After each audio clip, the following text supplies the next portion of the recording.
Hello and welcome back to part 2 of the Tower of Babel by Mr. Evolution 777. Evolution, sorry. Like what the story claims.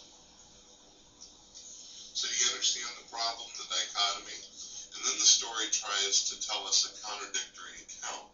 And a lot of Christians don't notice this, but in the story of Genesis, before the Tower of Babel was even built, it says that many, many different tribes spoke different languages and tongues. So people were already speaking different languages and different tongues and all that, communicating in all types of different ways. I'm sure that there were people who were speaking in languages that were deaf and mute. Okay, so here's the issue. They first spread out, and then they came back together and had one official language. That's not a contradiction. Kind of primitive sign language. So when the story comes along and tells us that all of a sudden God changed everything, that he made everybody confused by changing their speech and all that, that's pure and utter horseshit. The Bible already tells us that people spoke in many tongues. This is one of the reasons why I believe that Genesis was written by many different people and not just one person, because the story can't seem to keep consistent with what's going on. Or perhaps your understanding of the story is not consistent. You allow your own biases and you read into the Bible things that aren't there.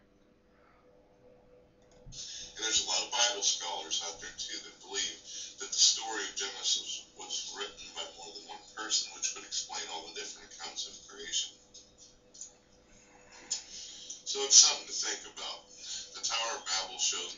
It may have been penned down by different authors, but it was guided by God.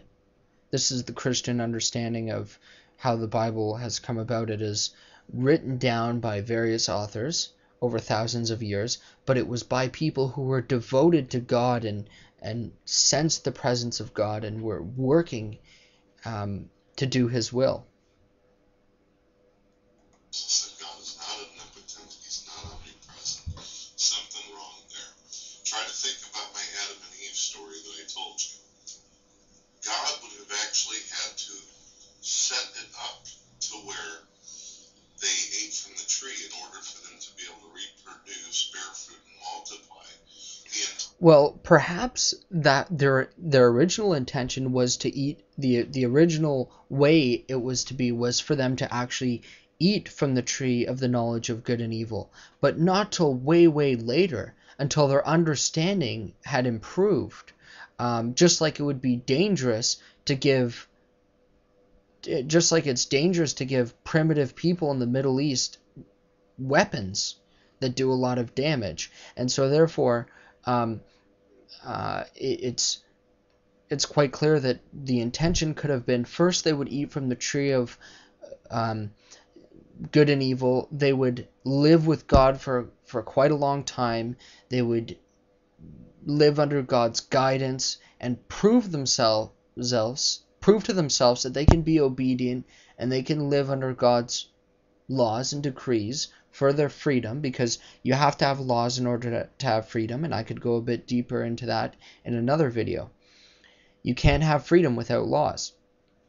And then eat from the knowledge of the good of the knowledge of the tree from the knowledge of good and evil. And a lot of, here's where I would say where another area, like with this talking snake, it's not a talking snake, that atheists go wrong about, is that they didn't have knowledge. Yeah, they did. They knew it was wrong to eat from the tree of the knowledge of good and evil. Eve knew it was wrong. Now, what is the issue is their knowledge of good and evil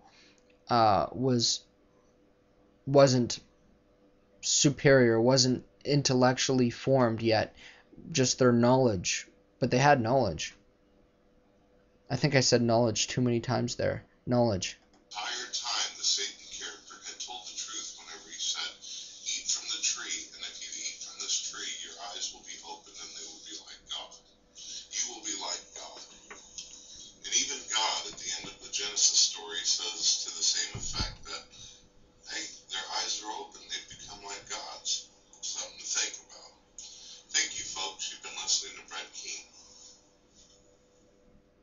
Okay. Well, see ya.